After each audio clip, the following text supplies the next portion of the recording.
نمایندگان جامعه شهروندی ولایت سوخت از سنجش ناگهانی و فشار ریاست عدلیه شکایت دارند.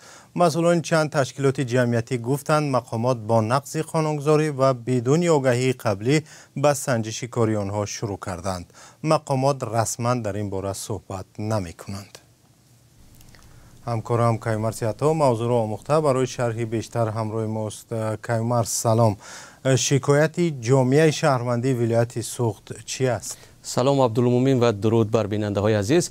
نمایندگان جامعه شهروندی ولایت سوخت میگویند که از روز 16 اپریل کارمندان ریاست عدلیه ولایت سوخت به آگاهی پیشکی به دفتر کاری آنها برای سنجش کارشان رفتند و این سنجش را شروع کردند. به گفته نمایندگان سازمان های جمعیتی طبق فرمان وزیر عدلیه درباره سنجش کاری تشکیلات جمعیتی مقامات عدلیه ولایت باید حداقل 3 روز پیش از آغاز سنجش به آنها آگاهینامه یا که خبرنامه روان می‌کردند. ترتیبی که به گفته نمایندگان جامعه شهروندی ولایت سوخت حالا رعایت نشد و آنها را در یک حالت بسیار ناگوار گذاشت. کیومرث مقامات در این باره چی میگویند؟ شرح دادند یا نه؟ البته ما برای گرفتن شرح رسمی چند دفعه به ریاست عدلیه ولایت سوخت زنگ زدیم، سوال ها را نیز برایشان فرستادیم، اما تا این لحظه رسما به ما پاسخی نرسیده است. یک نماینده این نهاد به ذکر نامش تنها همین را گفت که کارمندان ریاست عدلیه فقط به دفتر کاری تشکیلات جمعیتی رفته خواستند دقیق کنند که آیا آنها واقعا در همون سراغه ذکر شده در حجتشان کار میکنند یا نه. این نماینده اداره عدلیه ولایت سوخت همه گونه فشار را به تشکیلات جمعیتی رد کرد.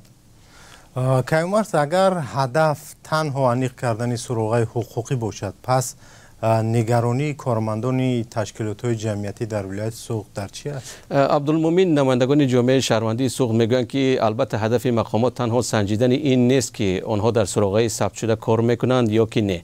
مسئولان حداقل 4 تشکیلات اجتماعی در شهرهای خوجند و بوستان با شرط فاش نشدن نامشان به رادیو آزادی گفتند که بجز از سراغه حقوقی مقامات همه حجت‌های آنها را تفتیش میکنند.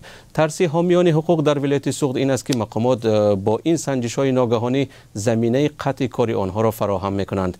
نمایندگان جامعه شهروندی ولایت سوخت میگویند که به این هم شرایط کارشان بسیار وزنین است و چند از طرح‌ها یا که لایحه‌هایشان الکی قطع شده است. تشکر کیومرث. یادآور می‌شویم که جامعه شهروندی تاجیکستان دوام 3 سال اخیر از فشار افزاینده مقامات شکایت می‌کنند. به اطلاع اتحادیه اروپا سال 2023 بیش از 700 سازمان غیر دولتی در تاجیکستان بسته شده است. سلام، اگر خط و خبر می‌خواهید ما داریم. نوید بامدادی، سرخط خبرها، اخبار تاجیکستان و جهان، گزارش‌ها و تحلیل‌ها. چی می‌گذرد و چرا؟ دانستن فهمیدن است. ضمیمه یا اپ ما را بگیرید.